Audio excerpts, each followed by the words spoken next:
Senderdus. Ja Piiraja pääseb löögi ja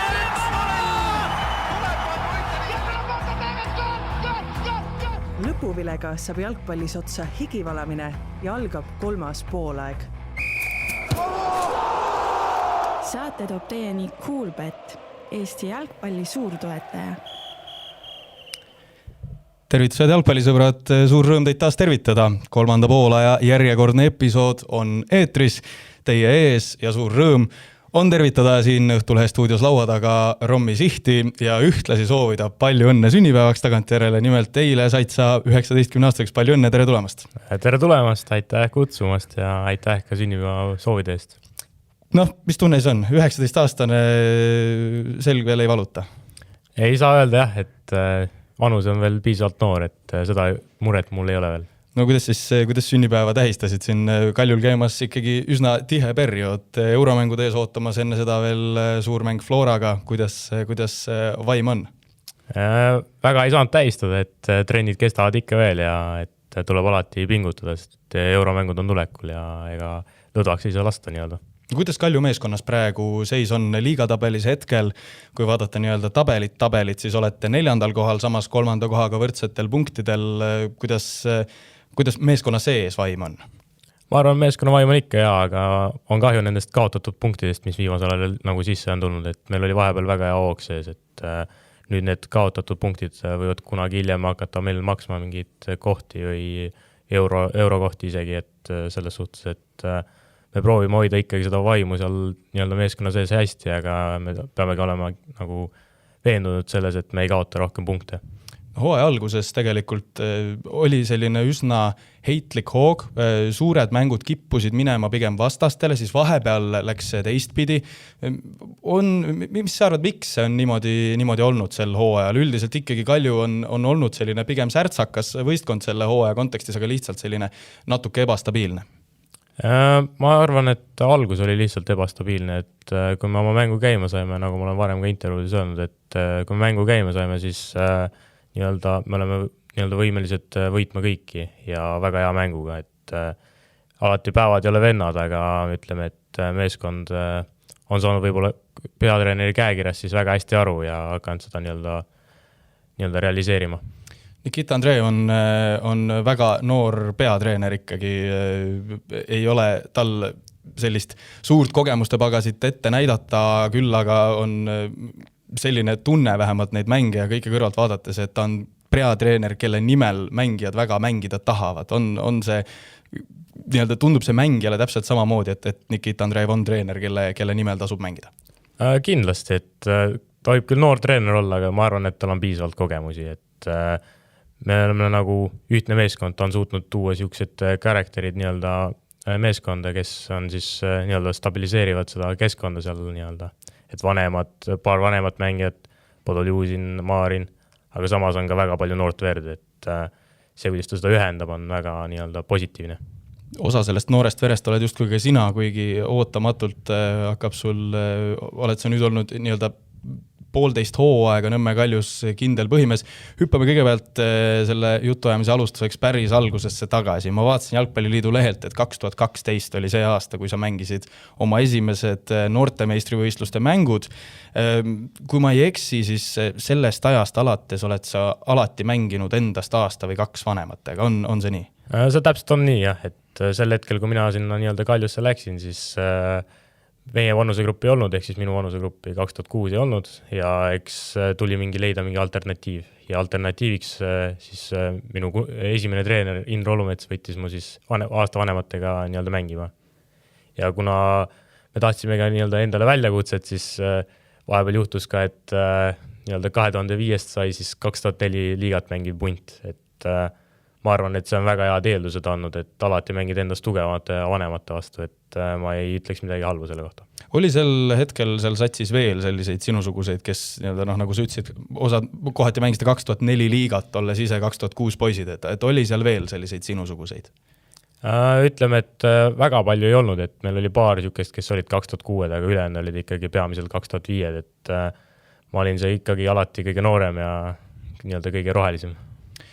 Meenuta natukene neid päris alguspäevi, sa oled olnud kogu aeg ikkagi Kalju poiss, aga millised need alguspäevad olid sealt, ütleme siis, need esimesed sammud seal Hiiu mändide vahel versus siis selle hetkeni, kus sa mängid seal samas Hiiu mändide vahel Premium-liigat? Ma arvan, et väga palju on muutunud, et ikkagi võetakse nüüd kui jalgpallurit, mitte enam kui väikest poisikest, et see on kindlasti suur asi, mis on muutunud, aga ma arvan, et kuna ma elan staadionil hästi lähedal, siis oli nii-öelda paratamatus, et ma Nõmme Kaljusse läksin.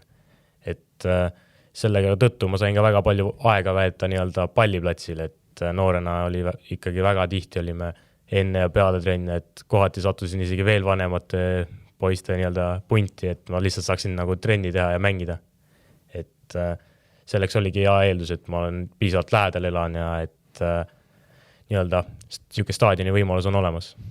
Kes nendest sinu noortesatsi kaaslastest on sealt keegi jäänud nii-öelda mingis mõttes jalgpalli juurde ka? No Premium-liigas neid ei ole, aga kes sealt sellisemad, kui sa mõtled nende säravamate tegijate peale, olid sa ise üks neist juba toona? Et meil oli tegelikult seal selles vanuseklassis oli meil väga hea punt, et me olime nagu meeskond, et seal ei olnud ühte säravat staari, nagu praegu ka Nõmme Kaljus, et ei ole ühte säravat staari, vaid on meeskond, et see oligi meie nii-öelda võiduvõti, kui me noortena mängisime, et ühtegi kindlat nime ongi raske tuua, et seal olid nagu siuksed poisid, kes enam väga jalgpalli ei mängi, et kes mängib seal 3. liigas või 2. liigas, et sealt nii-öelda kõrgemale tasemele keegi teine ei jõudnud. Aga miks see nii läks? Mis sa arvad? Miks istub Rommi täna siin ja hakkab varsti mängima Eurosarja eelringi, aga miks need teised siis, kes olid samuti väga head poisid? Miks nende jalgpalluri tee varasemasse pidama jäi? See on väga raske küsimus, et ma arvan, et mul oli seda nii-öelda distsiplineeritust, et käia seal trennis ja olla kogu aeg kohal, et ma arvan, et on väga väheseid trenne, kus ma üldse puudusin ja mängudest rääkimata, et võib-olla üksikud juhud, kui ma üldse mängudest puudusin, et eks puberteedi eas tuli ikka siuksed nii-öelda, kuidas ma ütlen, et kes läks teise klubisse, kes ei viitsinud enam jalkat mängida, et see on nii-öelda loomulik, et kõik ei saa jääda jalgpalli juurde, et mina jäin ja siis hakkasin nii-öelda ennast üles ehitama seal, et väga raske on nii-öelda ühte selget põhjust tuua, miks mina olen siin ja teised ei mängi praegu.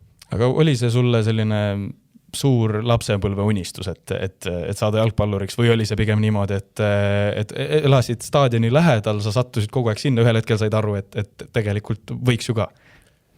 Ma arvan, et ma ütlesin põhikoolis selgelt välja, et ma sooviksin jalgpalluriks saada, aga kuna ma olen realist, siis ma tean, et see võimalus siit Eestist jõuda jalgpalluriks on ikkagi minimaalne, et ma sooviksin jõuda välismaale, nagu ma olen öelnud, aga selle väikse poisina nii-öelda sa ei mõtle selle peale, et sa tahad nagu unistada suurelt, aga sa pead ikkagi realistlikuks jääma, et kool oli nii-öelda prioriteet ikkagi, aga ma mängisin jalgpalli kõrvalt, et võimalikult palju vaba aega, siis kulutasin palliplatsil. Kui palju see tänaseks on muutunud? Täna oled sa ikkagi, ma eeldan, need sihid natukene ümber seadnud või?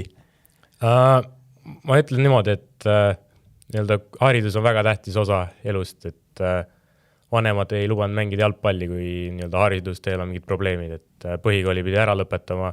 Sel aastal lõpetasin ka siis nii-öelda gümnaasiumi, et Nõmme Kalju sai nii-öelda aru, et ma pean lõpetama gümnaasiumi, et see on minu nii-öelda jalgpalli kõrvalt teine prioriteet, et haridus on ka oluline, aga et praegu ma üritan võimalikult palju keskenduda jalgpallile. Ehk siis praeguseks natukeseks ajaks oled sa vähemalt ikkagi selgelt ainsa prioriteediga jalgpallur? No ma olen endale võtnud jah, et annan nii-öelda aega, et äkki minust saab veel nii-öelda kõrgel tasemel jalgpallur, mitte ainult siin Eestis. Sa tähistasid eile sünnipäeva, nagu mainitud, said 19-aastaseks, tänaseks oled sa kandnud mitmel puhul juba ka Nõmme Kalju kapteni paela, mis ei ole väga tavapärane nähtus sedavõrd noore mängija puhul, aga 64 kõrgliga mängu on sul kirjas, esimene neist 2022. aastal. Meenuta natukene seda, kuidas sa sinna esindusmeeskonda üldse sattusid, tol hetkel sa olid ikkagi väga noor. Sellega ongi väga huvitav lugu, et esimene kord, kui ma pidin nii-öelda esindusmeeskonna trenni minema, siis õhtul öeldi, et meil on vaja ühte mängijat, et tule hommikul kell 8 saadaks sõnum, et sind ei ole vaja. Et siis ma nagu sellel hetkel lootsin küll, et äkki tekib see uus võimalus, et millal mulle uuesti pakutakse niisugust võimalust, et ja õnneks see nii-öelda pakkumine tuli ja siis sellest hetkest oli meil peatreener Edi Cardoso. No, sellel hetkel oli ka see, et nii-öelda tuubli treener oli Alger Jumadil, kes aitas siis nii-öelda tuubli mängijaid esindusse, et kuna neil mängijad oli vähe sel hetkel ja oli vaja nii-öelda rolli täitjaid, siis võeti nii-öelda tuublist mängijaid. Et oligi niisugune imekombine võimalus, et ma sain nii-öelda osaleda ühes trennis ja sellest ajast peale on mind võetud kogu aeg, et küll esimesed trennid ma ei teinud nii-öelda kogu trenni kaasa, et ma sain ka kõrval teha veidi, et no ikka väike nagu koolipoiss nii-öelda tuleb trenni, et lasti kõrval joosta ka, et aga kuidagi ma meeldisin nii-öelda treeneritele võib-olla, et see on, ma arvan, see kõige suurem ja kõige tähtsam asi. Mis hetkel sa said aru, et sa oled nüüd esindusmeeskonna liige? Ma arvan, et sellest hetkest, kui mind taheti nii-öelda igapäevaselt treenima esindusvõistkonnaga. Et kui sa käid seal 1-2 trenni, siis nii-öelda meeskond ei saa sind isegi omaks võtta. Et kui ma hakkasin käima nagu rohkem ja nii-öelda igapäevaselt esindusmeeskonna trennides, siis ka tiim sai aru, et näed, hakkab siia kuuluma, et peab temaga nii-öelda vestlema ja nii-öelda tema olekut siin kodusemaks tegema. Et sellest ajast oli nagu see kindel nagu aimdus, et ma olen selle nii-öelda meeskonna osa.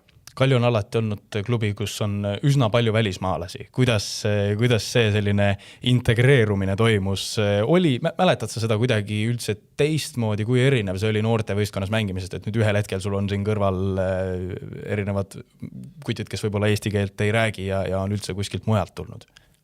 Ma ütlen, et see oli väga huvitav tegelikult, et meil sellel ajal oli ka treener oli välismaalane, et kõik töö siis käis inglise keeles ja kuna sellel hetkel oli ka mängijaid väga suur osa, kes olid välismaalt tulnud, niisugusel nii-öelda natuke kõrgematest klubidest, võib-olla natuke nii-öelda madalamasse Eesti liigasse, et siis sa ikka tunned, et mõni mängija on nagu staar rohkem, et aga ma ütlen ausalt, et ka välismaalased võtsid väga hästi vastu ja hakkasid rääkima ja suhtlema, et selles suhtes polnud mingit probleemi nendega nii-öelda suhelda ja nendega palliplatsi jagada.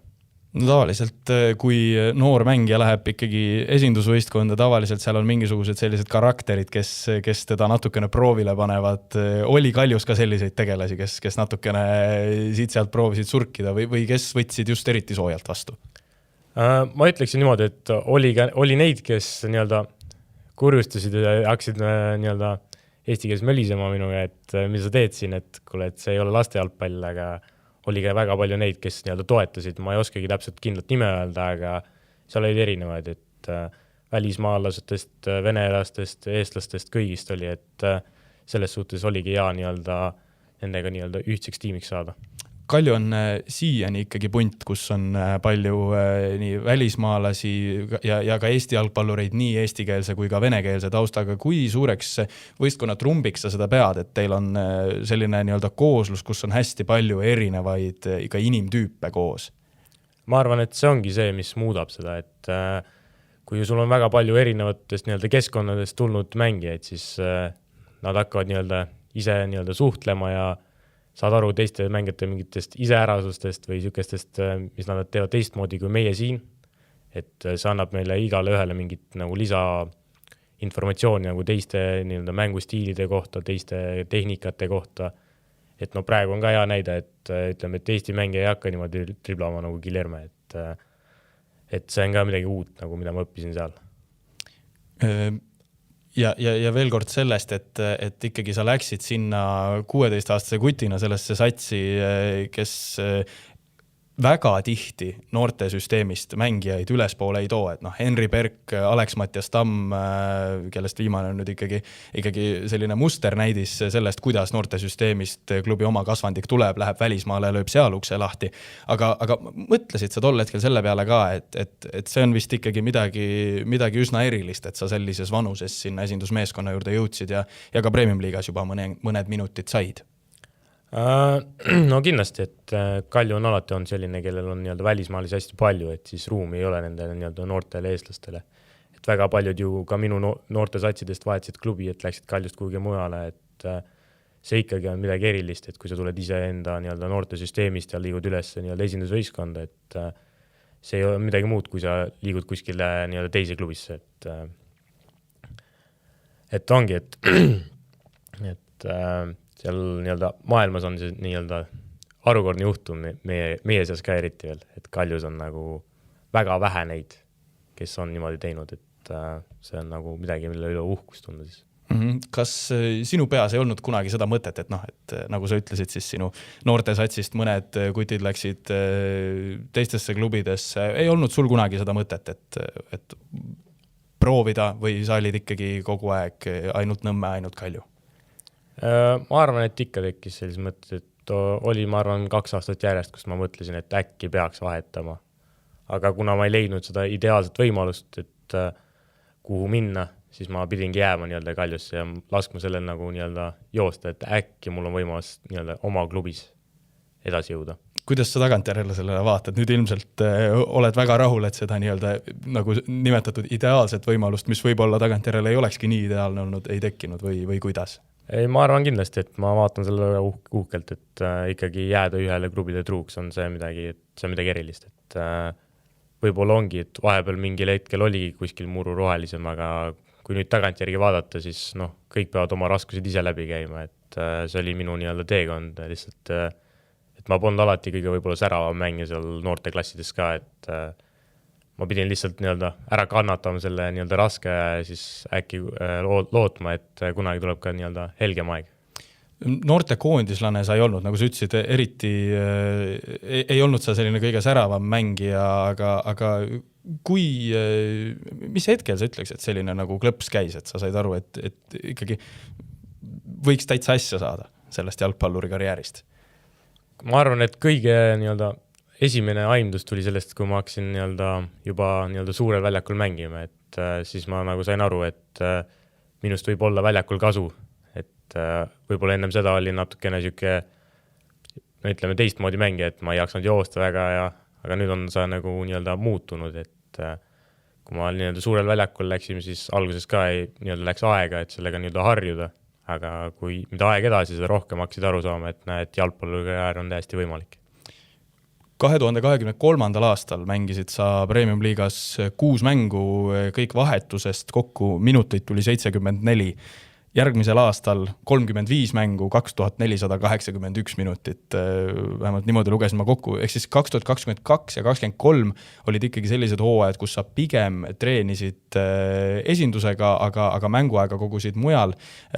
Kas juba tollal tundsid sa, et nii-öelda esinduses arvestatakse ikkagi sinuga kui esinduse mängijaga, aga lihtsalt minutid tulevad mujal, ootasid sa seda läbimurret juba tol hetkel või tuli see natukene ootamatult? No kuna ma käisin ikkagi esindusvõistkonnaga trennis, siis ma kindlasti lootsin seda, et millalgi see tuleb, et ma teadsin, et tuleb alguses võib-olla olla see pingipoiss, et ega sa ei saa nii-öelda noorelt ust lahti lüüa, et ma ei ole päris selline täht ka nüüd, et seal tulebki võtta aega, teha tööd ja siis oligi, et uuest hooajast sain, ma lihtsalt hakkasin rohkem peale saama ja see andis veel enesekindlust, et eelmisel aastal siis pidingi töötama lihtsalt, et võib-olla olengi seal pingi peal mängin duublis, pole mingit probleemi, et see oligi see, et ma polnud võib-olla valmis selleks, et mängida kõrgseltskonnas stabiilselt. Mis seal 2 hooaja vahel ikkagi toimus? See on päris suur hüppe. 6 mängu pealt siis hüpata meheks, kes on 1/4 võistkonna enim mänge mänginud mehest. Ma vaatasin üle 35 mängu oli sinul ja 3 mehel veel, aga mis seal 2 hooaja vahel ikkagi see muutus oli? Ma arvan, et ma olin enda aastatega õppinud seda taktikalist poolt rohkem, et kuidas mängu lugeda võib-olla, et ka meil tuli treeneri vahetus, Koppel läks ära ju poole hooaja pealt, tuli Andreev, tal oli aega vaadata, kuidas mängib, et ja siis kui oli 2 hooaja vahel siis ta sai enda käe järgi selle tiimi kokku panna. Et sellest ajast hakkaski võib-olla minuga rohkem arvestama, et võib-olla ei olnud nii säravaid tähti välismaalt tulemas, et pidigi vaatama, kes tal on valikus olemas.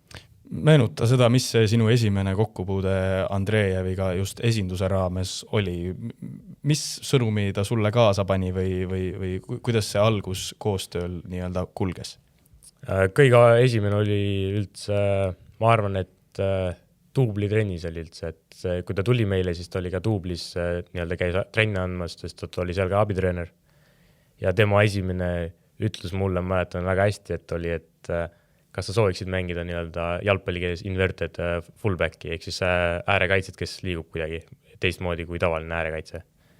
Ma mäletan selgelt, et ma ütlesin ei, et duublis ma ei sooviks seda mängida. Aga kui esindusse jõudsin, siis ta sai aru, et ma olengi pigem rohkem keskväli ja kuna tekkis ka probleem mingi hetk, et meil polnud äärekaitseid, sest meil ei olnud parem äärekaitset mingi hetk, et siis vaatas, et äkki selline mäng sobib sinna. Kas tuli see sult kiirelt, kui ikkagi noorelt kutilt küsitakse, et kas sa tahad mingit positsiooni mängida, siis võiks just kui eeldada, et öeldakse igale asjale jah, et ainult peale saada, aga tuli see vastus sult kiirelt või oled sa ikkagi näinud ennast kogu aeg keskvälja mängijana? See vastus ei tundnud, ma arvan, kiirelt, et ma olen tegelikult väga nii-öelda mitmekülgne mängija, et oligi mingi hetk, ma tegin trenni nii-öelda esinduses olin kindel äärekaitse, läheme duublisse, seal olen kuskil vasakul äärepoolikul näiteks, et selles suhtes oligi nii-öelda, ma olen valmis igal pool mängima, kui ma peaasi, et ma peale saan. Selles suhtes mul pole vaja lihtsalt, nagu pole vaja seda kindlat positsiooni, vaid mul on vaja lihtsalt, et antakse juhendud kaasa nagu, et ma saaksin hakkama seal üldse. Ootasid sa, et see läbimurre esinduse põhikoosseisu võiks tulla just siis, ehk eelmise hooaja eel. Nägid sa kuidagi seda juba siis nii-öelda varumehe rolli täites ette, et nüüd on see aeg? Ma olen kindel, et ei, ma ei näinud seda, et mida rohkem ma mänge sain, seda kindlamaks see sai, et ma võin mängida põhis, ma võin mängida tulla vahetusest peale, et ma arvan, et alguses mul ei olnud kindlasti seda nii-öelda aimdust, et ma võin saada nii-öelda keskvälja mängijaks, kes saab nagu alg 11 peale tulla. Milline sa iseloomult mängijana selles mõttes oled, et põed sa palju, olid sa alguses närviline, kui sulle seda suuremat vastutust usaldama hakati või pigem selline külmavereline nagu eestlane ikka? Pigem vastupidi, mind teatakse selline stoilise rahuga mängijat, et ma väga ei lähe millegi peale närvi, et teen vea, siis võib-olla ütled paar kurjemat sõna, aga siis lähed edasi ja hakkad jälle tööd tegema nii-öelda, et ma ei ole selline väga põdeja tüüpi. Aga alguses olid seal kõrval sul päris mitu sellist mängijat, kellest üks või ütleme komakohaga ka kaks on ikkagi tänaseks päris kõrgele jõudnud. Muidugi ma räägin Probis Davidist, Alex-Mattias Tammest. Kuidas nende kõrval treenimine, mängimine, kuidas see sind mõjutas, mida sulle õpetas? Sellised vähemalt Promissi puhul on ilmselt värvikamad kuju, tol hetkel oli Eesti meistriliigast keeruline leida. No sellele on väga lihtne vastata, ma arvan, et kui sa ei saanud lühikeselt mängida, siis sa teadsid, et alati, et sul on 2 tipuründajat olemas, et see tegi nii-öelda elu kindlasti väga palju lihtsamaks, et see aasta pole niisugust nii-öelda tankitüüpi ründajat, kellele paned silmad kinni ka ja sa tead, et midagi võib juhtuda, et siis eelmised aastad olid niisugused ennad olemas meil, et nad suutsid mitte milleski ka teha midagi, et iga pall, mis sinna ette läks võitluseta ei kadunud nii-öelda. Millised nad inimestena on nii Alex, kes on pigem rahulikum mees kui ka siis Promis, kes on ikkagi, kellele võiks vist ka teiseks eesnimeks Kino panna, et millised nad inimestena on, millised nad võistkonnakaaslastena on? Ei, ma ütleks, et võistkonnakaaslastena on väga head, et üks nii-öelda on näha, et teeb tööd ja tahab nagu jõuda kaugele, teine on niisugune rohkem nii-öelda hihihihaha, et teeb nalja ja võib-olla vahepeal töötab ka, et ongi kaks täiesti erinevat inimest, et ühel ongi näha, kuidas see tööeetika on paigas ja teisel pead vaatama mängus, et vahepeal peab treeneri karjuma, et kuule, et sa pead tööd ka tegema vahepeal. Oled sa üllatunud ka, et see Promis on tänaseks kerkinud Belgia kõrgliiga ütleme selgelt parimate ründajate hulka, kelle vastu siin mitmed Euroopa top 5 liigade kõrgliiga klubid tundsid huvi ka sel suvel enne, kui ta siis Royal Unioniga lepingut pikendas, aga oled sina endise võistkonnakaaslasena ka natukene üllatunud, et see tähelend nii kiiresti tuli, et tema nii-öelda kehalist võimekust nägid Eestis ilmselt kõik, aga just see, et ta niivõrd kiiresti, nagu öeldud, siis esiliiga B-st isegi 2 aastaga kerkis Belgia kõrgliigasse.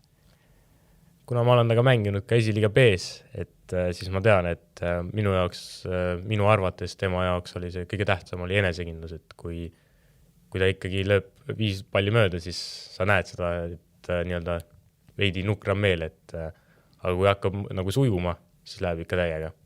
Aga kas sa ootasid, et see tema läbimurre võiks nii kiiresti tulla? Hetkel me võime ikkagi teda nimetada Eesti Premium-liigas olnud välismaalastest juba praegu kõige suurema lennu teinud mängijaks, vähemalt viimase, 10-15 aasta lõikes. Jah, ma kindlasti ootasin seda, et vaadates tema nii-öelda füüsilisi eeldusi ja seda, kuidas ta neid väravaid suudab lüüa, et ma kindlasti olin kindel, et välismaal ta saab väga hästi hakkama nii-öelda kõrgemates liigades.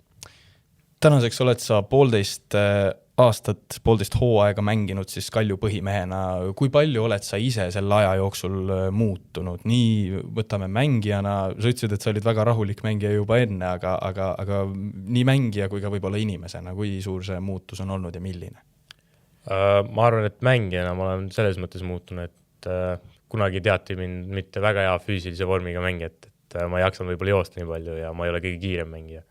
Et tänaseks on nii-öelda natukene muutunud, et ma nii-öelda jaksan joosta ja natukenegi kiirust juurde tunda, et selles suhtes võib-olla ongi kõige suuremad muutused on kehaliselt tulnud, et võib-olla söödu ja löögiga ma olen nagu intervjuudes öelnud ka, et see on olemas kogu aeg olnud, et lihtsalt tuleb seda kogu aeg lihvida, et tehnika on see, mis nii-öelda saab nii-öelda väga palju muuta minu mängu, kui ka teiste keskvälja nagu mängijate mängu. Keskvälja mängijatel üldiselt see füüsis on ikkagi üks olulisemaid lülisid mängus, aga mis siis alguses oli see, mis sind üldse sinna Kalju esinduse juurde viis, kui sa ise siin kirjeldad, et sa olid mängija, kes ei jaksanud väga joosta ja niimoodi, siis mis oli see, mis alguses nii-öelda treenerite tähelepanu köitis, tead sa seda? Ma ei tea seda, kui ausalt öelda siis, aga ma ise arvan, et sellel oli väga suur töö Argo Arbeiteril, et mulle tundus vähemalt, et talle meeldis mu nii-öelda tehniline pagas, et seal oli ka, et nii-öelda esindusse jõudes võib-olla osad mängijad lähevad närvi ja mängivad sellised imelikke sööte. Ma ütlesin ausalt, et ma pigem mängisin kindlalt ja nii-öelda rahulikult, nagu ma olen, siis tagasi sööte võib-olla oligi lihtsalt enesekindluse kogumiseks, et ajas see enesekindlus lihtsalt kasvab, et iga trenn julgesid midagi muud teha ja oligi, et nii ma siis nii-öelda enesekindlust kogusin seal esindusvõistkonnas, et tehnika pealt ma arvan, et ma selle nii-öelda alguse edu sain, et üldse trennides kohal käima hakata nii-öelda. Tunned sa tänasel päeval, et sa oled üks võistkonna liidritest või paned sa selle koorma ikkagi pigem mõne teise mehe õlule? Ma ei saa öelda, et ma olen liider, et see ei ole võib-olla mu kõige parem omadus, et mulle meeldib nii-öelda, ma olen selline vend, kellele meeldib nii-öelda kõigiga suhelda ja et nagu et ma räägin kõigiga, aga ma ei ole see nii-öelda, kes neid võib-olla suruks. Et ma teen tööd, võib-olla selle pealt on see nii-öelda kapteni kohustus mulle tunda, aga ma kindlasti ei ole see liider, kes võib-olla nii-öelda mängijaid juhendaks nagu jõhkralt palju ja nii-öelda annaks neile nii-öelda indu juurde. No kui me vaatame näiteks Konstantin Vassiljevit, ega tema ka ei olnud ilmtingimata, aga praegu treenerina selline, kes ilmtingimata oleks selline, ingliskeelset väljendit kasutades hype man, aga pigem just selline, kes tõmbas seal keskväljal niite. Näed sa mingisuguseid paralleele seal ka? Ma arvan, et võib-olla sellega saab tuua, et selline stoilise rahuga mängija ongi, et äkki on vaja väljakul sellisest mängijat, kes on väga rahulik, et ei lähe närvi ükskõik mis olukorras, et võib-olla see ongi see, mis nii-öelda liidri omastest võib olla, kui midagi saab üldse välja tuua. Ometi see kapteni poel, nagu sa ise ka mainisid, ma saan aru, sa oled siis üks nii-öelda sealt, kuidas siis öelda, kaptenite kogu liikmetest või kuidas teil see Kaljus kujunenud on? Et jah, meil on siis 5 kaptenit, kuna Berk on vigastatud, nendes mängudes ei ole ka mänginud ka Pavel Maarin, ja kui Maksim Podoljuzin on siis välja läinud, siis on kapteni päev minul tundnud, et ma olen seal nii-öelda hierarhias siis 4. kohal. Olid sa üllatunud, kui sind sinna valiti või kuidas see otsustamine käis? Ütles Nikita Andreev, et nii, Romi, nüüd sina oled või kuidas? Nad käisid rääkimas, aga peamiselt see on ikkagi mängijate otsus oli lõpus, et esimesed 3 kaptenit olid nii-öelda paigas ja siis valiti 4.-5. Kes seal siis eespool tol hetkel olid ja mille pealt siis nad sind valisid? Tead sa seda? Ma tegelikult täpselt põhjust ei teagi, aga ma pole küsinud ka väga hästi. Kui palju on sinu puhul olnud ikkagi teemaks seda, et mingisugused välismaa variandid õhus. No tavaliselt, kui mängija on selles vanuses, Premium liigas on kanna maasse löönud, siis ikkagi hakkavad liikuma need jutud, et no nii, et kuhu nüüd järgmiseks. Kui palju sinu puhul seda juttu tänaseks on olnud? Ma ütlen, et tegelikult ei ole väga palju olnud, et olengi siuke mängija võib-olla, kes ei paista mängus silma võib-olla, et igal võistkonnal ei ole siukest vaja, et kõik otsivad siukest staarmängijat võib-olla, kes lööb palju väravaid, kes annab palju sööte, kes võidab duelle, et võib-olla ma ei ole nagu nii väljapaistev, et siis ei ole liiga palju võimalusi ka tekkinud. Aga unistad sa sellest praegu ka?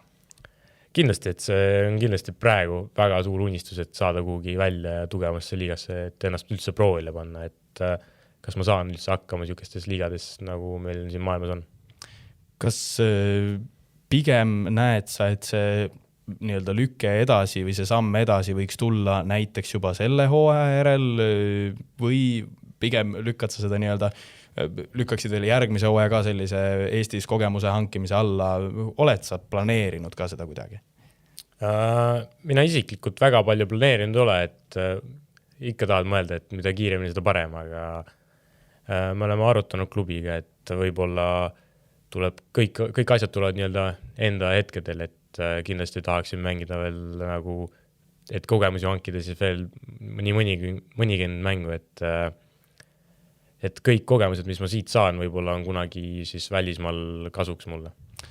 Kuidas üldse Kaljus selline noor mängija karjääri planeerimine kõlab väga uhke sõnana, aga kui palju sa üldse klubis sellest räägid, või kui palju sa klubiga sellel teemal arutled, et mis on see perspektiiv, mida sinul nähakse, mis samme sult oodatakse, kui palju sellist asja on?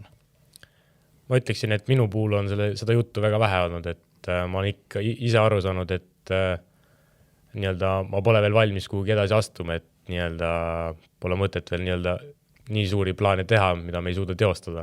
Et kindlasti on räägitud mulle, et millal ja kuidas võiks ma siis kõrgematesse liigadesse jõuda, aga me pole kindlat aega paika pannud ja et eks see kindlasti tuleb sellega arvelt, et kui palju ma tööd teen ja kui palju ma vaeva näen, et kuhugi üldse jõuda. Aga Rommi, sa oled 18-aastasena olnud Premium liigas Nõmme Kalju kapten juba eelmisel aastal põhimängija. Mis paneb sind arvama, et sa ei ole selleks sammuks valmis hetkel? Eks maailmaliigad on nüüd täiesti teistmoodi kui meil siin Eestis, et me peame aru saama, et Eesti liiga on siuke, et võib-olla ei ole kõige kõvem liiga, et meist on väga palju kõvemaid liigasid, et kindlasti ma olen mingiks liigaks valmis, aga et olla 100% valmis, siis kogemused on need, mis maksavad igal pool maailmas ka, et võib-olla mul neid ei ole piisavalt. Kust see su rahulikkus või selline realistlikkus tuleb? Tuleb sa kodust või tuleb see, ma ei tea, esimestelt treeneritelt, sõpradelt? Sellega ka väga raske vastata, sest et ma arvan, et vanemad on ka öelnud mulle kogu aeg, et unista suurelt ja looda suurelt ja kõik tahavad mult midagi saada, et kuhu järgmiseks ja mida järgmiseks, aga mulle meeldib võtta seda kui et kõik asjad peavad tulema siis, kui tulevad, et kõigepealt ma pean näitama, et ma suudan selles jalgpalli mõttes siis selles liigas hakkama saada, et ma pean olema kõige väljapaistava mängija, et ma saan hakkama igas mängus, et ma suudaksin olla väga stabiilne kõik need 36 mängu, mis meil siin liigas on. Et võib-olla ei saagi öelda, et see on kodustunud, vaid lihtsalt see on minu enda mõttemaailm, et kõik tahavad, et kogu aeg, et ole optimistlik, aga mulle meeldib pigem jääda realistiks ja siis võtta seda, et kui ma olen valmis, ma lähen ja ma püstitan väikseid eesmärke, et ma ei taha püstitada eesmärke, mida ma ei suuda täita. Kui palju sa hoiad silma peal sellel, mida teevad teised mängijad, kas siis sinu vanused või sinust natukene vanemad, kes on läinud, kas on läinud välismaale või mängivad samamoodi Eesti liigas, kui palju sa neid jälgid ja analüüsid seda, mida nemad teevad või pigem lähtud sa ikkagi sellest, et mis sul endal peas õige tundub?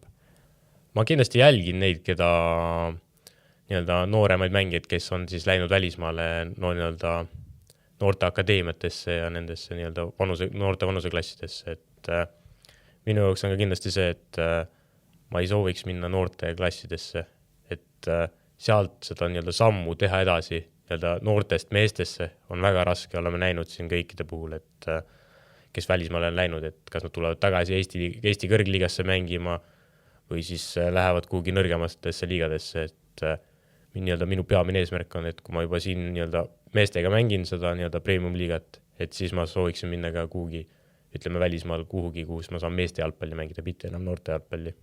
Aga miks sa arvad, miks minnakse? Miks nad lähevad sinna akadeemiatesse või oskad sa seda kuidagi selgitada? Ei, seal on väga head nii-öelda tingimused seda, et ennast jalgpalliliselt arendada, et seal saab teiste noortega mängida, aga ka selles on probleem, et seal on konkurents väga tihe, et sealt võetakse üksikud mängijad, kes lähevad siis nii-öelda esindusvõistkonna juurde, kes saavad mängida seal, et väga raske on nii-öelda noorte nii-öelda akadeemiates siis nii-öelda läbi lüüa, et sa võid olla, ütleme, 5 parima mängises, aga sa ei pruugi ikka saada nii-öelda esinduse treeningutele. Et seal on nii suur konkurents, et Eesti mängijana ongi raske läbi lüüa seal. Kui palju sa saad nii-öelda unistamisel või karjääri planeerimisel toetust, ma ei tea, ekspertidel, näiteks agendilt või on sul agent praegu? Hetkes, kui mul agenti pole, et ma nii-öelda olen klubiga kokku leppinud, et kui tuleb midagi, siis läbi nende. Aga on sealt midagi konkreetset tulnud, ka sa enne ütlesid, et neid variante väga palju ei ole tekkinud, aga midagi laual olnud? President on öelnud, et midagi on olnud, aga mitte midagi kindlat, ehk siis pole põhimõtteliselt olnud, et Eesti mõttes, kui midagi kindlat ei ole olnud, siis põhimõtteliselt ei ole olnudki. Su leping Kaljuga hetkel on 28 aasta lõpuni, ma vaatasin, on mul õigus? Jah, nii on, et aasta alguses ma siis tegin oma esimese profilepingu Kaljuga ja see on siis 3,5 aastat ja algas siis põhimõtteliselt tänasest päevast. Ohoo, kas see leping sinu jaoks tähendab seda, et sa need järgmised 3,5 aastat plaanid olla Kalju mängija või on klubi öelnud, et seal nähakse ka mingisugust sellist müügipotentsiaali nagu näiteks Toobiga läks? Nad on öelnud, et 3,5 aastat lihtsalt on mulle endale nii-öelda kindluseks, et klubi usub minusse, et kui võimalik, siis ikka müüakse maha, et kes see ütleb rahast ära.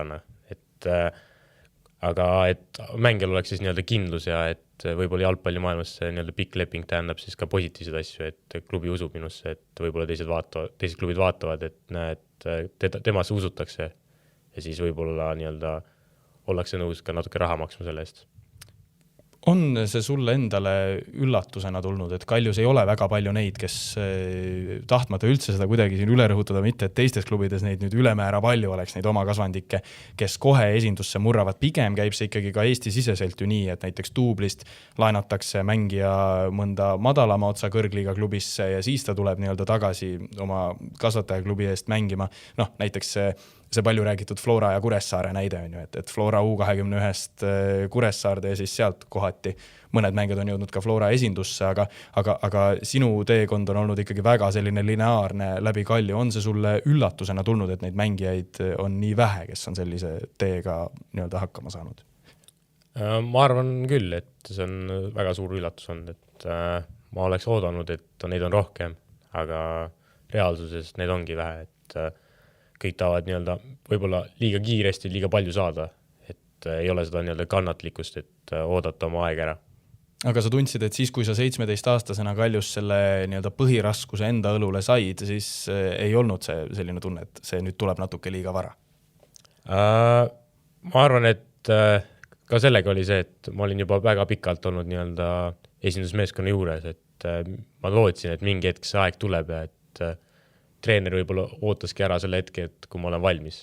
Et hooaja ettevalmistusmängud nii-öelda tema jaoks võib-olla olid need indikatsioonid, et äkki ta on valmis nüüd. Et esimesed mängud proovib ja kui ei toimi, no siis läheb edasi, ma arvan. Räägime natuke koondistest ka. U19 koondis oli esimene, mille eest sa sinises särgis nii-öelda ametlikus mängus mängisid. On see lihtsalt selline nii-öelda hilise ärkaja fenomen või miks alles nii hilja sinna koondisesse jõudsid? Ma arvan, et seda peab küsima nende noorte koondiste treenerite käest, et miks nii hilja, aga ma ütlen ikka, et iga asi tuleb omal ajal, et võib-olla ma polnud siis valmis ka näiteks koondisest mängima, et kui ma koondisse jõudsin ka, et siis nii-öelda ma olen mänginud seal kogu aeg, et ma ei ole nii-öelda kõik mängud pingil istunud, et see on juba midagi positiivset, et kui ma olen olnud koondises, ma saan väljakule, et see on väga positiivne. Aga lootsid sa juba nooremates vanuseklassides ka ikkagi, ootasid sa neid kutseid, nähes, kuidas teised sinu vanused mängijad pääsevad sinna, aga sind tol hetkel veel ei kaasatud? No iga noor poiss loodab, et ta on seal nimekirjas, aga kui ei ole, siis reaalselt tuleb võtta, et peab veel rohkem tööd tegema, et sinna jõuda. Et alguses võib-olla oli väike pettumus, et mind kunagi ei kaasatud, aga ma arvan, et nüüdseks hetkeks on see juba nii-öelda ära kadunud, et vahet ei ole, mis oli, et peaasi, et ma seal nüüd olen. Et see ongi minu jaoks kõige tähtsam. Kas alguses tuli see kutse siis kuidagi sellise ootamatu üllatusena ka, et U19 siis eelmise aasta märtsikuus oli see, kes sind kaasas ja nagu sa ütlesid, siis kohe algusest hakkasid mängima ja üsna pea said ka kapteniks. Tuli see kutse alguses ka sellise üllatusena siis natukene?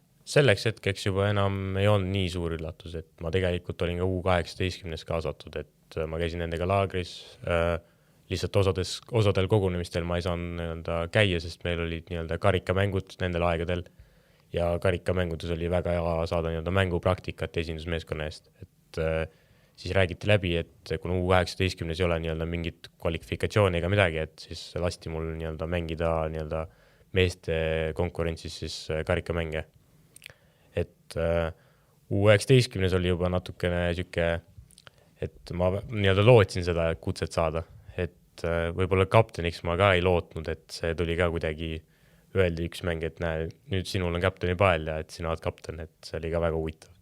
Kui erinev see noorte jalgpall, mida sa oled koondise tasandil mänginud, on sellest, mida sa mängid iganädalaselt klubis ikkagi tolleks hetkeks, kui sa seal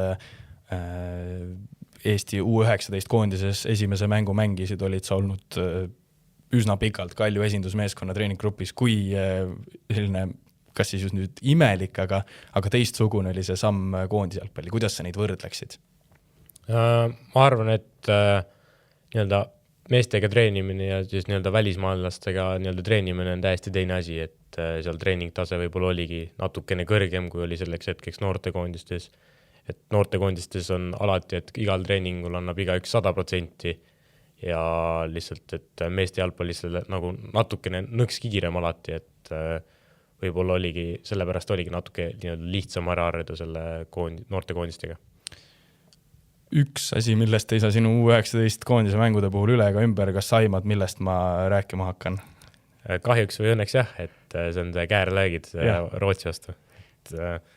Endale küllatuseks tegelikult tuli, et esimene mäng Norra vastu, nagu ma ütlesin ka intervjuus, et ma olin from hero to zero, ehk siis põhimõtteliselt ma olin värava, aga me ikka kaotasime mängu, kuna ma tegin viimasel hetkel penalti, et selles suhtes esimene mäng jääb ka meelde sama hästi kui teine mäng, kus ma alustasin siis tagasitulekut oma käärlöögiga.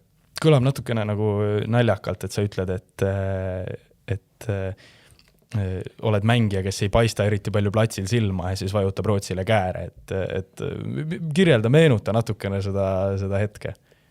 Ma ütlen ausalt, et ma selle hetkel isegi ei näinud väravat tegelikult, et ma nägin ainult palli, mul oli kõik keskendumine pallile ja ma pidin lihtsalt lööma, et kuidagi instinktide pealt lihtsalt sa soovid väravat lüüa nii väga, et ega me väga palju seal mängus kasti jõudnud, et selle hetkel me jõudsime, siis ma lihtsalt tahtsin väravale löögi kirja saada. Mis järelkaja oli sellele, kui palju sulle kirjutati, mida öeldi? No ikka kirjutati ja sellel hetkel oli ka siis üks sotsiaalmeedia maastikul TikTokerina töötavad mingi, kes kajastas seda mängu, kõikidele Rootsi noortekoondiste mängu, et ta isegi pani video sellest üles, et mis sai mingi, ütleme, et 90,000 vaatamist, et see on nagu midagi niisugust, et mõtled, et lööd ühe värava ja saad niisugust kajastust, et see oli esmakordne kogemus minu jaoks. Sinusugusele tagasihoidlikule inimesele vist üsna ootamatu ka? No kindlasti, et minu jaoks oli see väga suur üllatus ja et üldse kõik vaatavad sellist mängu, et leiavad internetist, et näe, vaata, see poiss kunagi lõi värava, et kääridega, et väga huvitav on, et minu jaoks oli väga positiivne kogemus, et selliste hetkede nimel me mängimegi jalgpalli, ma arvan.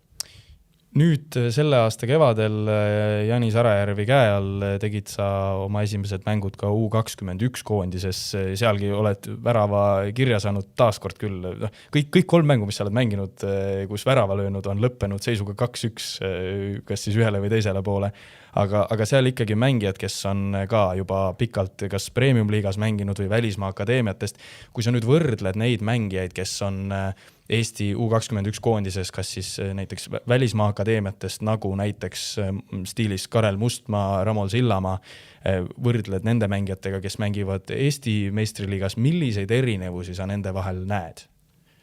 On seal neid suuri erinevusi? Minu jaoks kõige suurem erinevus on, et nende mäng põhineb väga suurel osal kiirusel ja tehnikal, et Eestist tulevad mängijad võib-olla ongi natuke rohkem jõu peal, et kui sa vaatad nii-öelda mängitüüpe ka, siis nad on väga tehnilised ja mängivad liinide vahel ääre peal väga kiired, teravad, et neil on midagi, mis nii-öelda nende väärtust nii-öelda tõstab.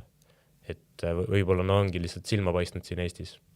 Kas see on ka mingisugune selline asi, mida sa tunned, et natukene positsiooni spetsiifiline, et kui sa oleksid näiteks ääreründaja, siis sa seda Välismaa akadeemiasse minekut ei oleks võib-olla välistanud, aga just sinu positsioonil see nii-öelda jõu osa arendamine kulub eriti marjaks ära? Ikkagi ma arvan seda, et väga suur konkurents on nendes noorte akadeemiates, et vaadates kõiki neid, kes on läinud, et nad proovivad sealt 1-2 aasta pärast nii-öelda välja saada, et kuhugi teise tiimi, et enda läbilööki nii-öelda proovida.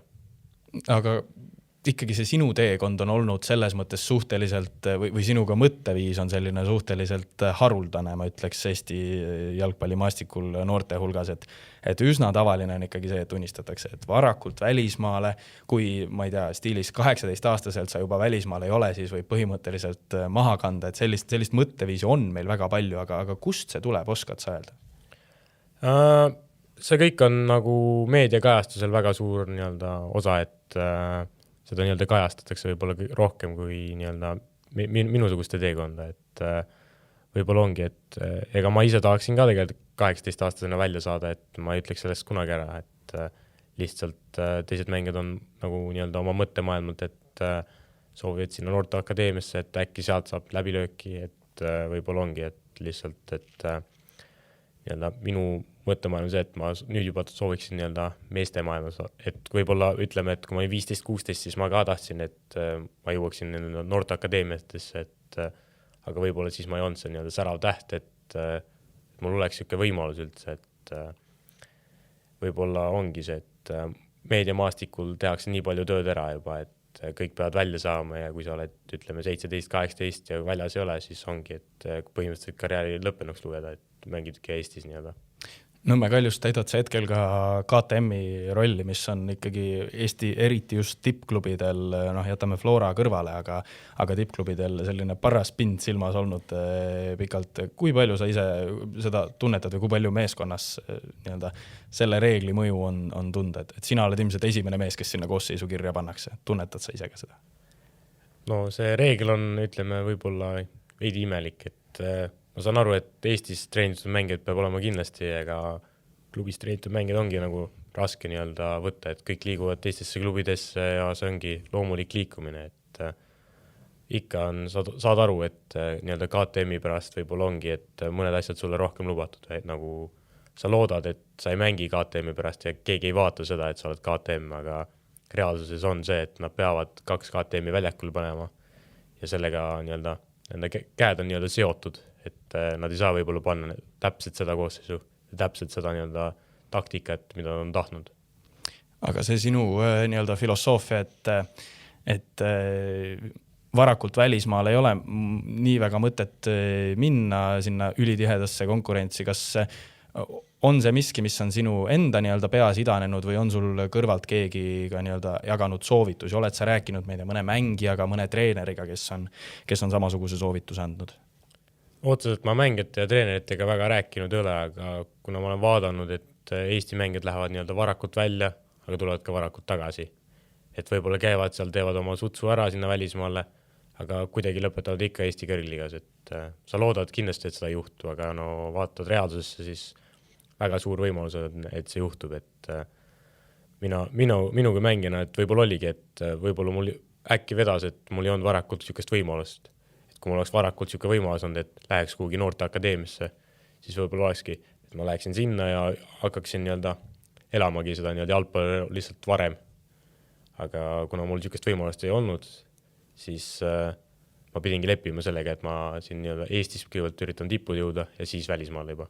Kas sa ise tunned, et sa oled natukene selline realistlik, aga samas ikkagi mingisugune selline unistaja on ka seal sees peidus, et sa küll räägid, kuidas sa ei sea endale väga-väga suuri selliseid ulmelisi sihte, aga samas ikkagi su jutust nähtub, et sa teed kõike väga teadlikult ja mis need sihid praegu on, nüüd nime nalja tehes ka natukene, aga mis need sihid praegu on, mille suunas sa vaatad? No siht on selge, et välismaal jõuda, aga et välismaal jõuda, siis ma pean tegema siin mitu head hooaega, et nii-öelda teised klubid välismaalt vaataksid, et näed, siin on niisugune mängija, et kas ta sobiks meile. Et alati tahad välismaale saada, aga sa pead lihtsalt realistlikult võtma neid nii-öelda samme, et näed, praegu ei ole võib-olla kõige õigem aeg, et sa oledki noor ja sul ei ole veel kogemusi ja et sa võid küll paar mängu mängida nii-öelda meeste seltskonnas, aga sa ei ole nii-öelda stabiilne kunagi, et mängid ühe mängu hästi, ühe mängu halvasti, aga kui sa nii-öelda suudad stabiilselt hästi mängida, siis kindlasti on hea minna välismaale, et sa tead, et sa oled selleks valmis ja sa tead, et sul on võimalus sealt nii-öelda edasi veel minna. Tirana Partisan on selline sats, mis ootab Nõmme Kaljut konverentsi liiga esimeses eelringis ees. 10. juulil esimene mäng Eestis. Mis vaimuga Nõmme Kalju sellele mängule vastu läheb? Mis vaimuga Rommi Siht sellele mängule vastu läheb?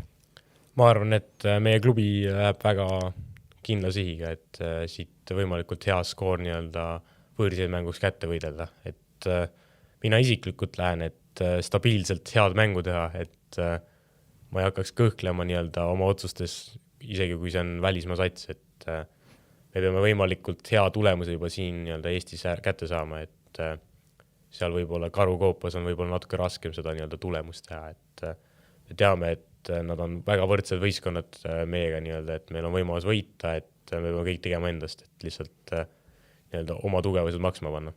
Need on paljude teie mängijate jaoks, sealhulgas sinu jaoks, karjääri esimesed euromängud ka, kas selle eel on natukene erilisem tunne?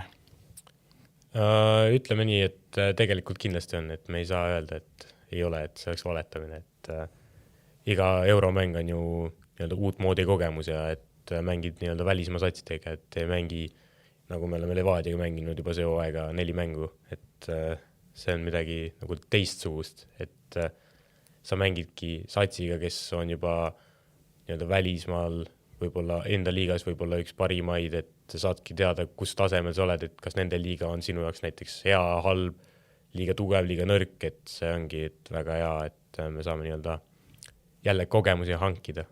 Lähed sa sinna siis natukene ka sellise ikkagi tulevikku vaatava perspektiiviga, et natukene saada aimdust sellest, et mis näiteks Albaania liiga on, kuidas seal mängitakse või üldse kogu see piirkond on ikkagi mänguliselt ka ilmselt üsna sarnane?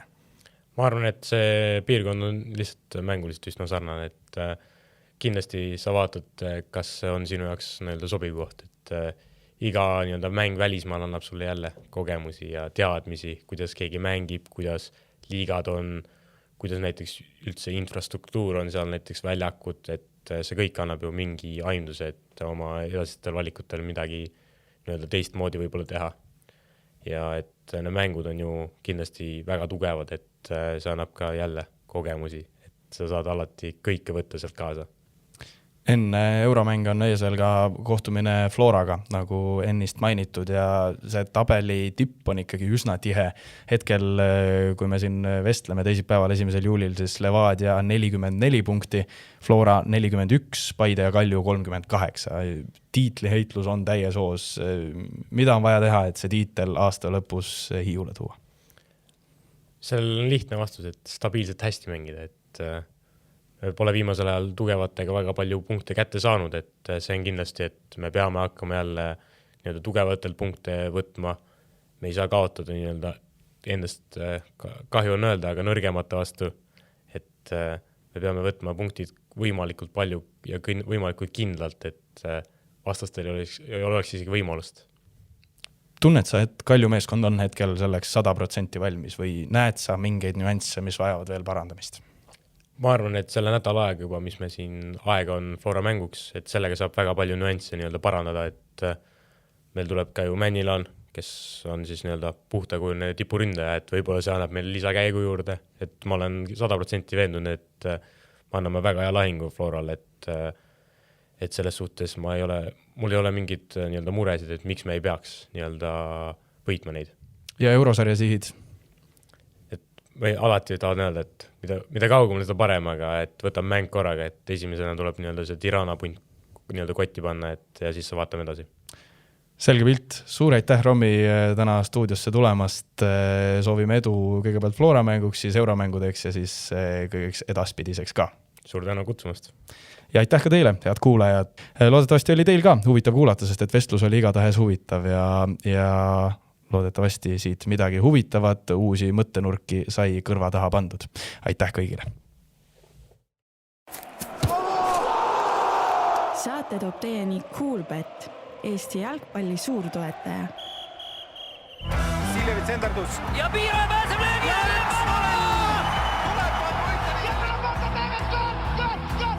Lõpuvilega saab jalgpallis otsa higivalamine ja algab 3. poolaeg.